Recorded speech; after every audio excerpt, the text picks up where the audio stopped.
Bonsoir tout le monde, j'espère que vous allez bien. J'ai ma fenêtre ouverte. On se retrouve pour une nouvelle vidéo, toujours dans le livre de Marc au chapitre 5. Et là, nous allons parler de la femme à la perte de sang. Ça aussi, je trouve ça incroyable, cette histoire. C'est à partir du verset 24, on va dire.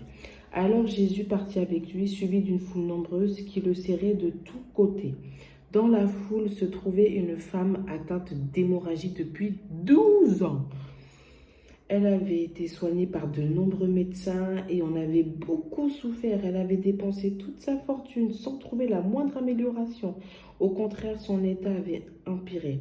Elle avait entendu parler de Jésus et dans la foule, elle s'était approchée de lui par derrière et avait touché son vêtement en se disant, si j'arrive à toucher ses vêtements, je serai guérie. À l'instant même, son hémorragie s'arrêta et elle se sentit délivrée de son mal. Aussitôt, Jésus eut conscience qu'une force était sortie de lui. Il se retourna dans la foule et demanda, « Qui a touché mes vêtements ?» Ses disciples lui dirent, « Tu vois la foule qui te presse de tous côtés et tu te demandes qui m'a touché. » Mais lui continue à parcourir la foule du regard pour voir si celle qui avait fait cela. Alors, saisie de crainte et toute tremblante, la femme, sachant ce qui lui était arrivé, s'avança, se jeta aux pieds de Jésus et lui dit toute la vérité. Jésus lui dit, « Ma fille, parce que tu as eu foi en moi, tu es guérie. Va en paix et sois guérie de ton mal. » Je la trouve belle cette histoire, en même temps touchante et en même temps belle. Vous imaginez que nous, hémorragie, on va parler très clair, hein. Les règles, nous, c'est une fois par mois. Elle, pendant 12 ans, non-stop. Hémorragie pendant 12 ans. Déjà, je ne sais même pas comment elle a fait pour survivre pendant 12 ans. Parce qu'une hémorragie, normalement, tu meurs.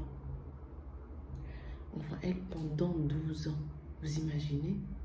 Et le pire, c'est qu'à l'époque de la Bible, si je veux dire ça comme ça, lorsqu'une femme avait des pertes de sang, elle était considérée comme impure devant les gens. Donc vous imaginez, pendant 12 ans, être impure. Et puis en plus, quand tu perds du sang, ben, tu es forcément fatiguée et ça se voit physiquement. Donc je pense que physiquement, elle devait être vraiment très fatiguée, très touchée. Vous imaginez, 12 ans. Nous, on se plaint pour nos petites règles d'une semaine. Elle, c'est 12 ans.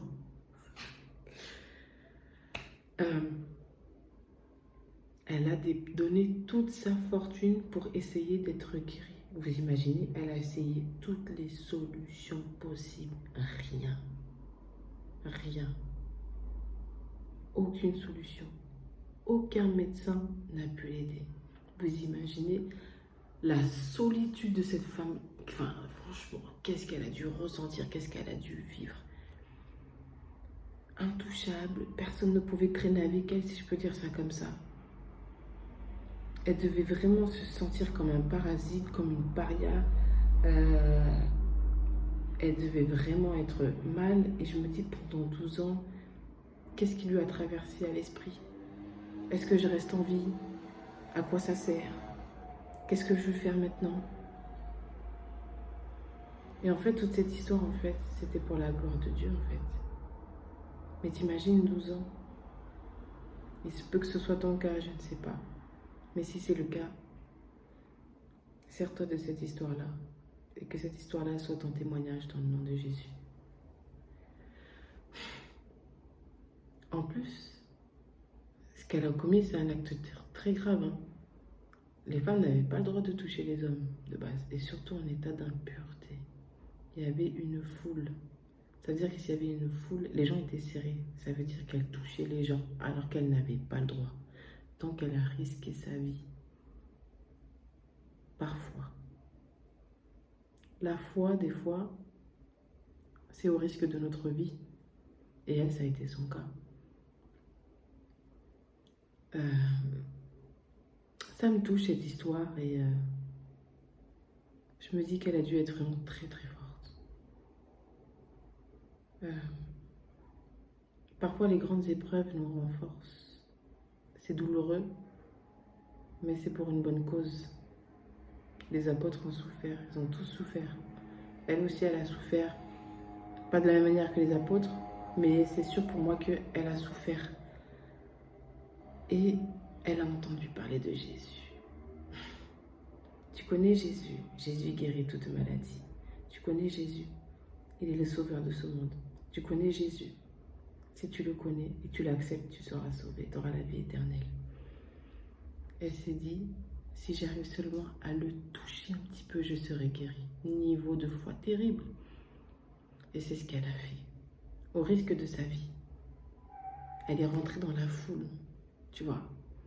Et elle a avancé, elle a avancé, elle a avancé. Tu vois, dans tes épreuves, tu avances, tu avances, tu avances. Et elle a réussi à toucher Jésus par derrière. Instantanément, son hémorragie s'est arrêtée. Tu vois, elle a touché Jésus. Tu veux ta guérison, touche Jésus. Tu veux ta promotion, touche Jésus. Tu veux la vie éternelle, touche Jésus. Accepte Jésus dans ta vie, dans ton cœur, de l'aimer et la foi en lui. C'est ce qu'elle a fait, instantanément. Jésus a senti. Il a senti. Tes prières doivent toucher Dieu, j'ai envie de dire.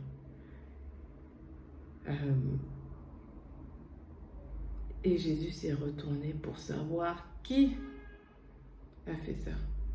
Et les apôtres, oh, il y a trop de monde. Oh. Mais non, il savait que quelqu'un l'avait touché. Dieu est Dieu, Dieu il sait tout.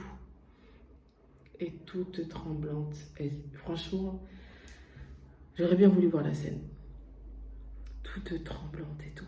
Parce qu'elle savait que c'était risqué ce qu'elle faisait. Elle aurait pu s'échapper après. Mais non, elle ne s'est pas échappée. Malgré la peur, malgré la crainte. Elle s'est avancée devant Dieu. Et elle lui a dit ce qu'elle a fait et pourquoi elle a fait ça. Et c'est ce que Dieu aime, la foi. Grâce à ta foi, ma fille, tu es guérie. Va en paix et sois guérie de ton mal. Bénédiction, libération, guérison. Voilà ce que je voulais dire par rapport à cette histoire que je trouve très touchante, que je trouve inspirante. Parce que c'est quand même une histoire de souffrance, de maladie, mais c'est aussi une histoire de courage et de foi. Et d'une femme en plus. Souvent on parle des hommes, mais aussi les femmes aussi. Hein. Les femmes, vous êtes des guerrières, n'oubliez pas. Jésus est en vous aussi, le Saint-Esprit est avec vous aussi. Vous avez aussi la foi, n'oubliez pas. Donc voilà ce que je voulais dire. Je vous invite vraiment à méditer cette histoire-là. Et que le Seigneur se révèle à vous. Soyez abondamment bénis. On se retrouve très vite pour une nouvelle vidéo.